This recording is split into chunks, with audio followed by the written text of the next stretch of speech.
Hello friends, मेरी सीधा Bihar exam portal channel पे आप सभी का स्वागत करता हूं। हम लोग पढ़ रहे हैं क्लास 10th एनसीईआरटी का चैप्टर नंबर 1, जो कि आज से स्टार्ट कर रहे हैं हम सभी। वो है रासायनिक अभिक्रिया एवं समीकरण। इसके अंतर्गत जो भी चीज, मुख्य जो बातें हैं, क्या क्या पढ़ना है हम सभी को, हर एक बिंदु को हम लोग देखते चलेंगे। एग्जाम में क्या क्या क्वेश्चन आते हैं, हर एक वो पॉइंट लाइन बाय लाइन हम लोग समझते चलेंगे। तो पहले हम लोग देखते हैं इसमें क्या क्या चीज हमें पढ़ना है। तो चैप्टर का जो नाम है, आज से जो स्टार्ट हो रही है, रासायनिक अभिक्रिया एवं समीकरण।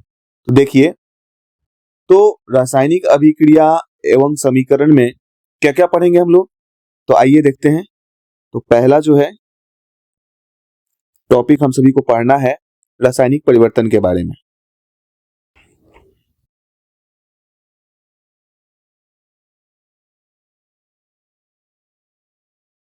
दूसरा टॉपिक हम लोग समझेंगे रासायनिक समीकरण के बारे में।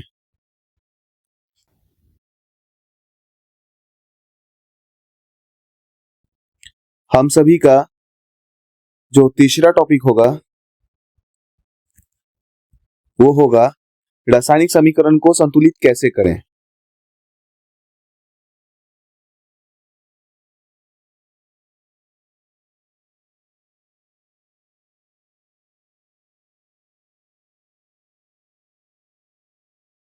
रासायनिक समीकरण को कैसे संतुलित करें।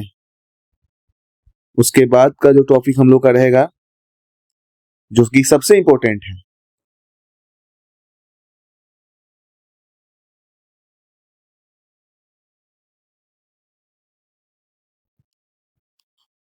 रासायनिक अभिक्रियाओं के प्रकार को समझेंगे और संक्षारण को समझेंगे। यहां से एग्जाम में डायरेक्ट क्वेश्चन आता है संक्षारण। और हम लोगों को पढ़ना है लास्ट में, क्या है पढ़ना, विकृत गंधिता।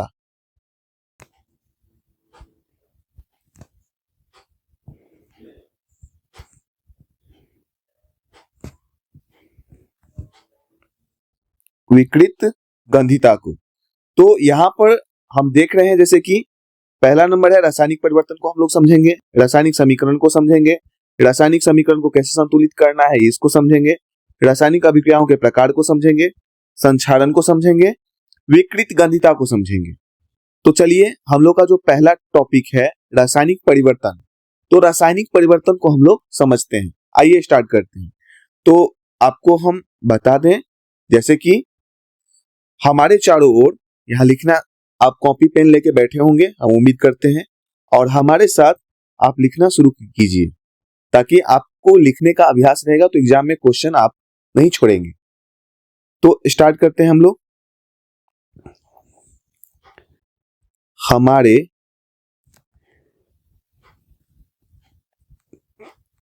चारों ओर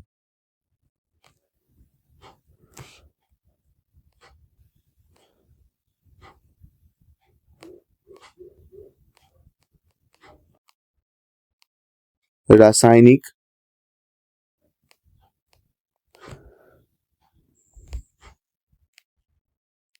परिवर्तन के कुछ उदाहरण हैं, जो कि हमारे एनसीईआरटी में दिया हुआ है। कुछ उदाहरण हैं रासायनिक परिवर्तन के, क्या हैं, कुछ उदाहरण हैं। तो हमारी ओर चारों ओर रासायनिक परिवर्तन के कुछ उदाहरण क्या हो सकते हैं। तो पहला नंबर का जो उदाहरण होगा रासायनिक परिवर्तन का, वो क्या होगा,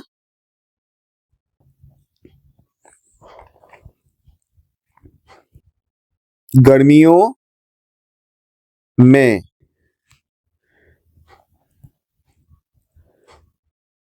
कमरे के ताप पर, आपसे एग्जाम में पूछेगा रासायनिक, हमारे चारों ओर रासायनिक परिवर्तन में कुछ मतलब चार उदाहरण को लिखें, तो आप कैसे लिखोगे। तो आप लिखने का अगर अभ्यास नहीं करते तो नहीं लिखोगे, तो हमारे साथ आप लिखो, साथ में लिखो, ताप पर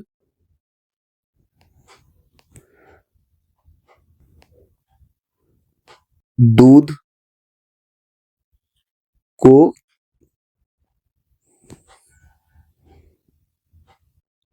खुला छोड़ दिया जाता है।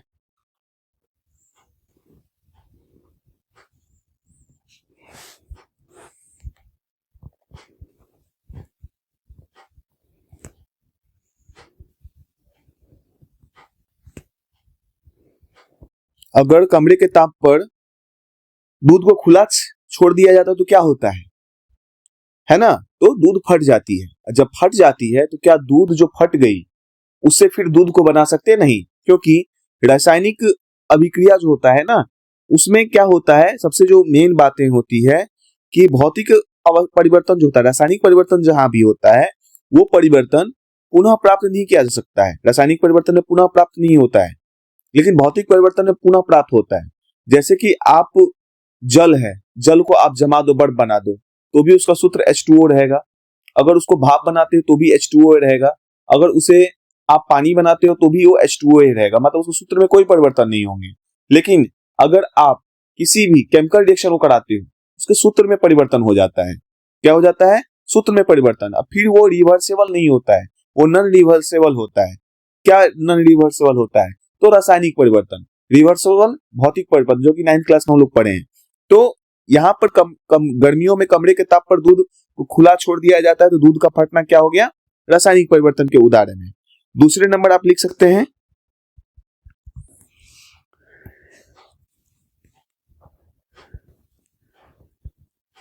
लोहे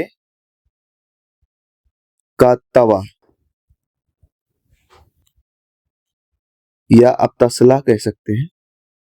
तवा, तसला, कील को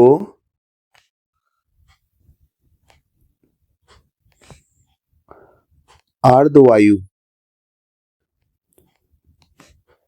वैसे वायु जिसमें क्या हो, पानी के कण मौजूद हो, है ना? क्या होना चाहिए? अगर अर्धवायु मंडल में छोड़ देते हैं तो मैं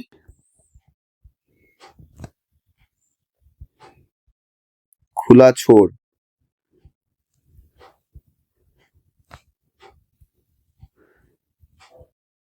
दिया जाता है।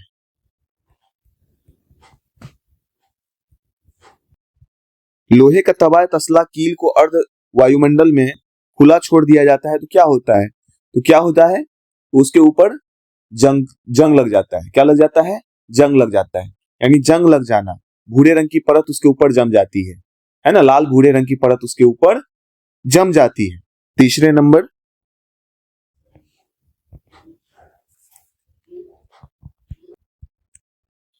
अंगूर का किण्वन। अंगूर का किण्वन, फर्मेंटेशन, है ना? अंगूर का किण्वन जो होता है, जिससे अल्कोहल C2H5OH बनाया जाता है। तो अंगूर का किण्वन हो जाता है। ये क्या है? अंगूर का किण्वन अगर हो जाता है तो ये रासायनिक परिवर्तन के क्या है? उदाहरण है।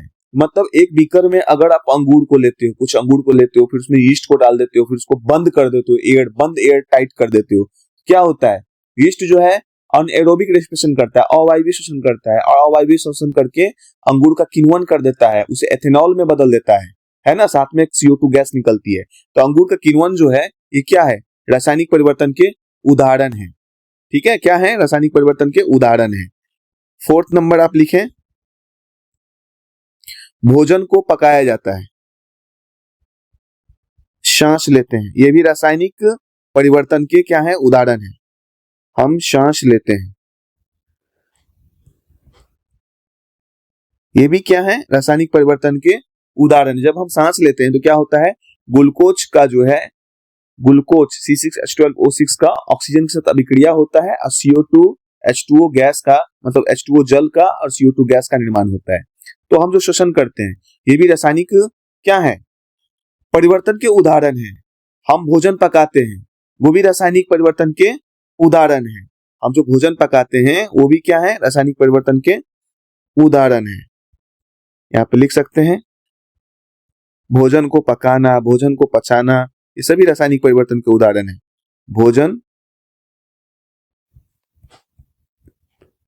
पकाया जाता है, ये भी रासायनिक परिवर्तन के उदाहरण है। क्या है? रासायनिक परिवर्तन के उदाहरण है। तो यहाँ पे ये जो हमने अभी देखा है ना, क्या देखा? तो यहाँ पर हमने देखा कि हमारे चारों ओर रासायनिक परिवर्तन के कुछ उदाहरण है। जैसे गर्मियों में कमरे के ताप पर दूध को खुला छोड़ दिया जाता है, तो गर्मियों में कमरे के ताप पर दूध को अगर खुला छोड़ दिया जाता है तो दूध फट जाती है। ये रासायनिक परिवर्तन के उदाहरण है। ठीक है। दूसरा, लोहे का तवा या तसला या कील को अर्ध वायुमंडल में अगर खुला छोड़ दिया जाता है तो क्या होता है? तो उसके ऊपर जंग लग जाती है। तो जंग का लगना क्या? रासायनिक परिवर्तन के उदाहरण है। ठीक है। ये सभी जो है हमारे चारों ओर वायुमंडल में है ना, हम जहां रह रहे हैं वहां ये सब घटनाएं घटित होती है। अंगूर का किण्वन हो जाता है। अंगूर जो किण्वन होता है ना, फर्मेंटेशन होता है, अंगूर का किण्वन होना क्या होता है? रासायनिक परिवर्तन के उदाहरण है ना। हम सांस लेते हैं, तो हम जो श्वास लेते हैं वो भी क्या है? रासायनिक परिवर्तन का उदाहरण है, क्योंकि उससे ऊर्जा बनती है। ऊर्जा बनता है तो ग्लूकोज टूटता है, साथ में CO2 गैस बनता है, जल का निर्माण होता है। ये सभी क्या है? रासायनिक परिवर्तन के उदाहरण है। भोजन पकाया जाता है, तो भोजन का पकना, आप जो घर में खाना बनाते हो ना, तो भोजन का पकना भी क्या है? रासायनिक परिवर्तन के प्राय उदाहरण है। तो आइए अब आगे हम लोग देखते हैं जो क्या है।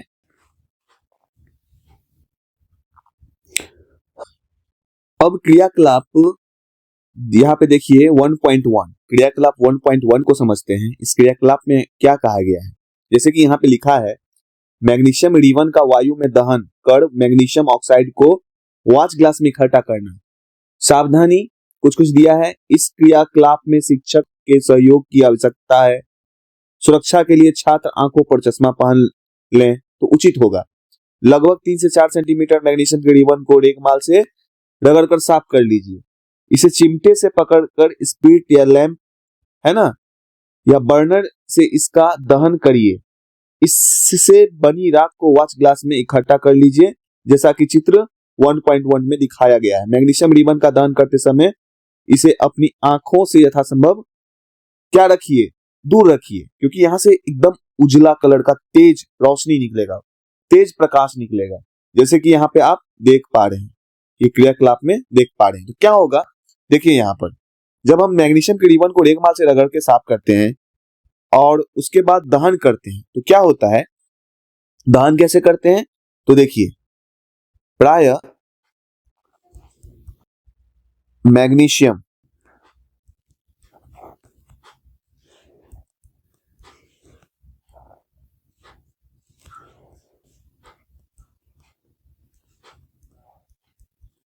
रिबन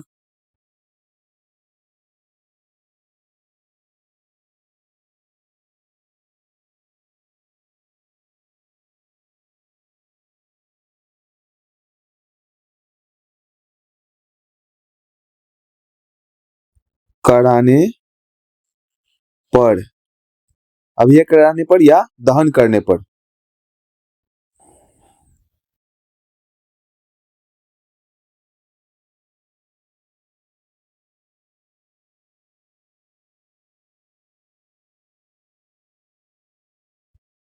इसमें से तेज ज्वाला निकलती है, एकदम प्रकाश ऊर्जा है ना, उष्मा ऊर्जा जो है देखने को मिलेगा।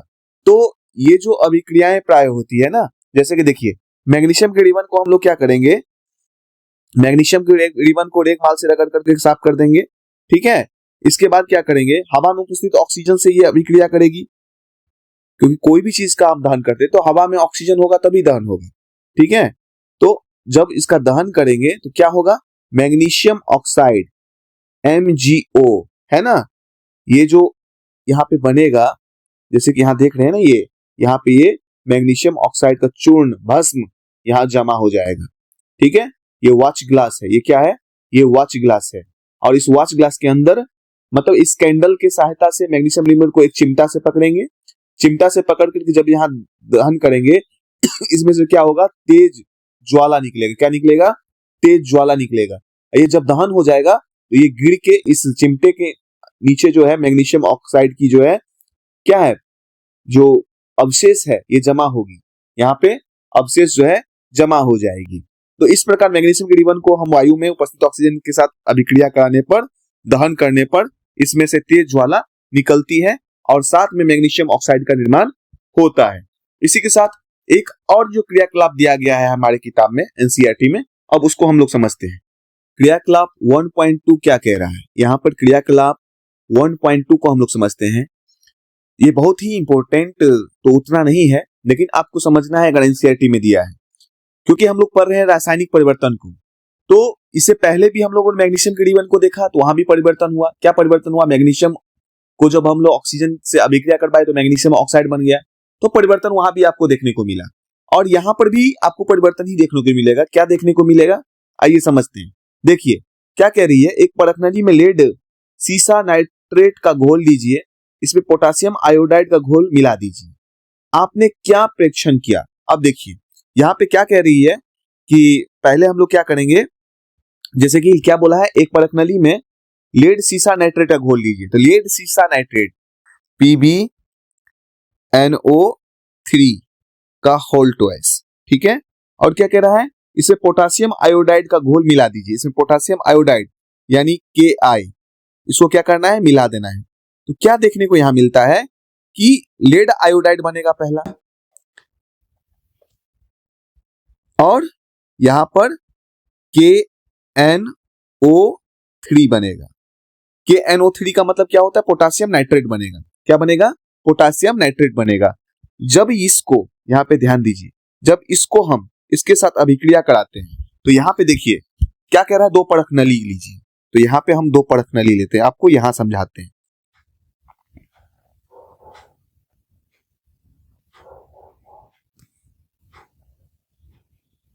यहां हम लोगों ने दो परख नली लिया।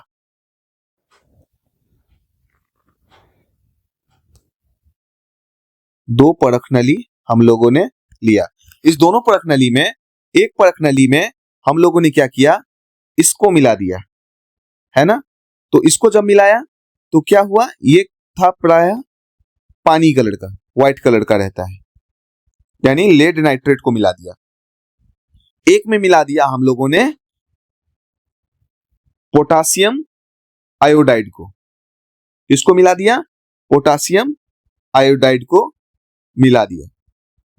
जब या तो मैं इसको इसके साथ मिला दूं या इसको इसके साथ मिला दूं, जब इस दोनों को आपस में मिलाते हैं, जैसे कि इसको मान लीजिए कि हम इसको यानी लेड नाइट्रेट को अगर हम इसमें डालते हैं, इसमें डालते हैं तो पोटासियम आयोडाइड में डालते हैं, या पोटासियम आयोडाइड को ही लेड नाइट्रेट में डालते हैं, दोनों में से किसी को आपस में डालेंगे तो क्या होगा, अगर मान के चलिए हम इसी को डालते हैं, लेड नाइट्रेट को पोटासियम आयोडाइड में डालते हैं, तो क्या होता है, इसका कलर जो है ना ये चेंज हो जाता है, ये येलो कलर का हो जाता है, नारंगी कलर का हो जाता है। कैसा हो जाता है? येलो, पीले टाइप का हो जाता है, हल्का नारंगी कलर का। कैसा हो जाता है? इसका विलियन का कलर क्या हो जाता है? चेंज। विलियन का कलर क्या हो जाता है? चेंज हो जाता है। ये कलर कैसा हो जाता है? नारंगी। नारंगी कलर का ये विलियन हो जाता है।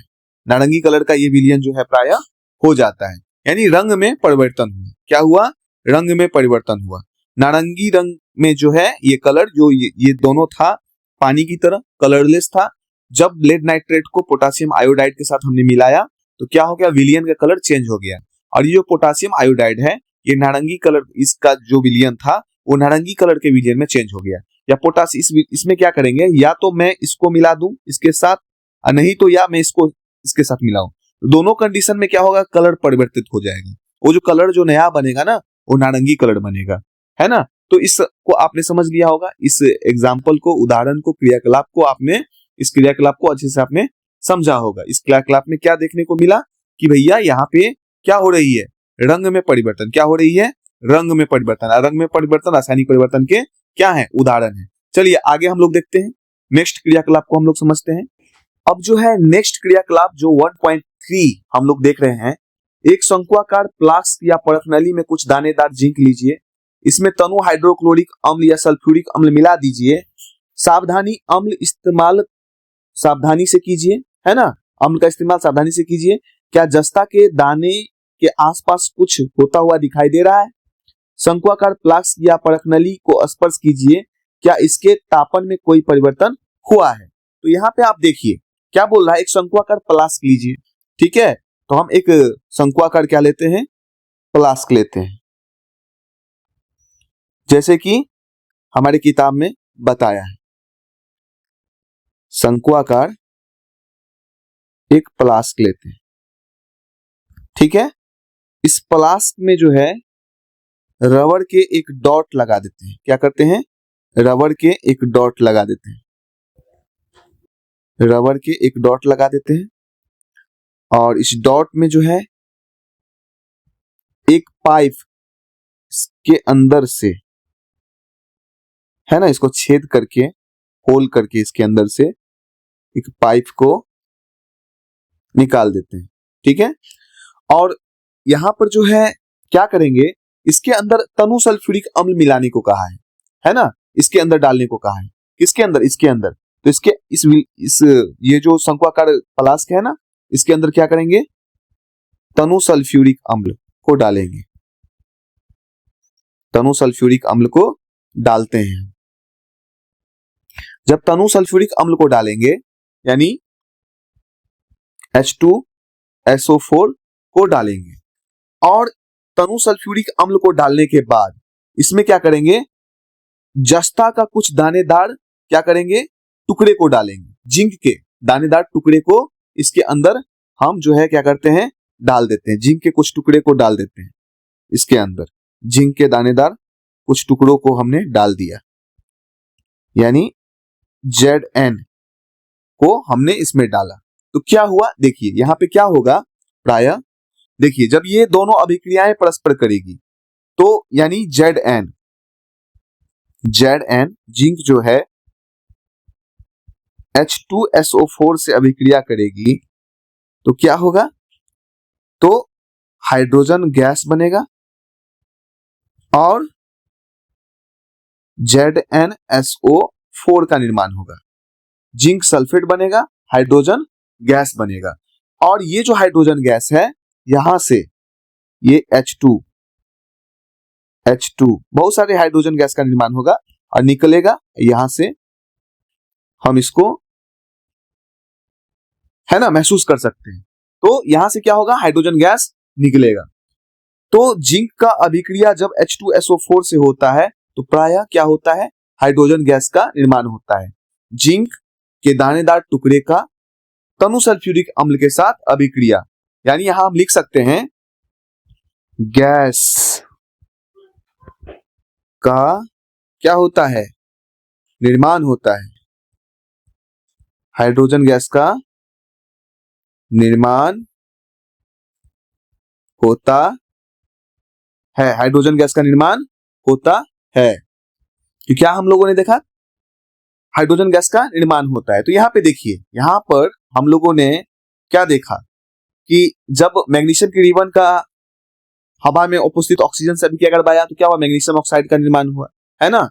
और यहाँ पे क्या बना, मैग्नीशियम ऑक्साइड बना का निर्माण होगा, हुआ ही होगा, साथ में प्रकाश और ताप दोनों हुआ होगा ना, उष्मा भी बना होगा, है ना। प्रकाश, ताप, उष्मा का भी निर्माण हुआ होगा। यहां पर हमने क्या देखा कि रंग में परिवर्तन को देखा। यहां पर क्या देखा, रंग में परिवर्तन। यहां पर क्या देखा हम लोगों ने, अवस्था में परिवर्तन को देखा। यहां पे अवस्था में परिवर्तन हो गया और वहां पर क्या देखने को मिला कि रंग में परिवर्तन हम सभी को जो है देखने को मिला कि जब हम लोग PbNO3 का पोटासियम आयोडाइड के साथ क्या करवाएं तो क्या बना, यहां पर जो कलर है, मतलब इस विलियन का कलर जो है ये चेंज हो गया, नारंगी कलर का हो गया, यानी रंग का परिवर्तन देखने को मिला। यहां पर क्या देखने को मिला, गैस का उत्सर्जन हुआ। क्या हुआ, जब जिंक के दानेदार जस्ते को, है ना, टुकड़े को, जिंक के दानेदार टुकड़े को जब हम लोगों ने तनु सल्फ्यूरिक अम्ल के साथ अभिक्रिया करवाया तो हाइड्रोजन गैस और ZnSO4 का निर्माण हुआ। उसमें हाइड्रोजन गैस का क्या हुआ, उत्पन्न हुआ, निष्कासन हुआ, है ना। तो ये सभी चीज को देख करके हम क्या निष्कर्ष निकाल सकते हैं, हम क्या निष्कर्ष पे पहुंच चुके हैं। तो ये निष्कर्ष जो हम सभी का है, ये निष्कर्ष क्या है कि जब कोई रासायनिक अभिक्रिया होती है, निष्कर्ष क्या हुआ कि जब कोई रासायनिक अभिक्रिया होती है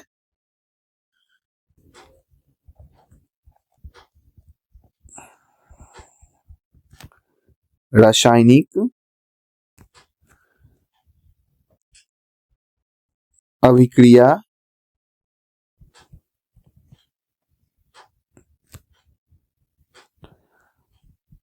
होने पर कुछ संकेत होते हैं। रासायनिक अभिक्रिया होने पर क्या होते हैं? कुछ संकेत होते हैं। ये कुछ संकेत क्या क्या होते हैं, जिसको आइए हम लोग समझते हैं। तो संकेत जो पहला होगा, क्या होगा पहला संकेत? पहला संकेत जो होगा वो होगा अवस्था में परिवर्तन। क्योंकि मैग्नीशियम के रिबन का जब दहन हुआ था तो उसमें क्या हो गया था? अवक्षेप बना था, उसकी अवस्थाएं चेंज हो गई थी। दूसरा हम लोगों ने क्या पढ़ा, देखा कि रंग में परिवर्तन हुआ। क्या हुआ? रंग में परिवर्तन। मतलब लेड नाइट्रेट को जब पोटासियम आयोडाइड के साथ अभिक्रिया करवाए थे तो क्या देखने को मिला था कि उसकी जो कलर है वो क्या हो गई? परिवर्तित हो गई। यानी लेड आयोडाइड, मतलब हाँ, लेड आयोडाइड का जो निर्माण हुआ था वो नारंगी कलर का हो गया था। यानी रंग का में परिवर्तन। हमें क्या देखने को मिला? रंग में परिवर्तन।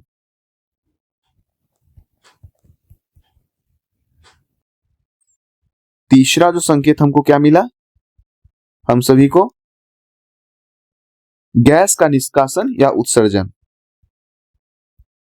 हाइड्रोजन गैस उत्पन्न हुए थे जब जिंक का जो है टुकड़ा तनु सल्फ्यूरिक अम्ल के साथ अभिक्रिया किया था। तो निष्कास या उत्सर्जन।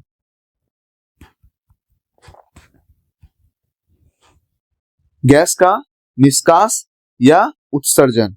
और तापमान में परिवर्तन। क्योंकि जब मैग्नीशियम के रिबन की दहन हुई थी तो वहां क्या हुआ था? ताप उत्पन्न हुआ था, प्रकाश उत्पन्न हुआ था, है ना? तो क्या हुआ? ताप में परिवर्तन हुआ। तापमान में, वहां का तापमान में क्या हो गया होगा? गर्मी हुआ होगा। तापमान में परिवर्तन।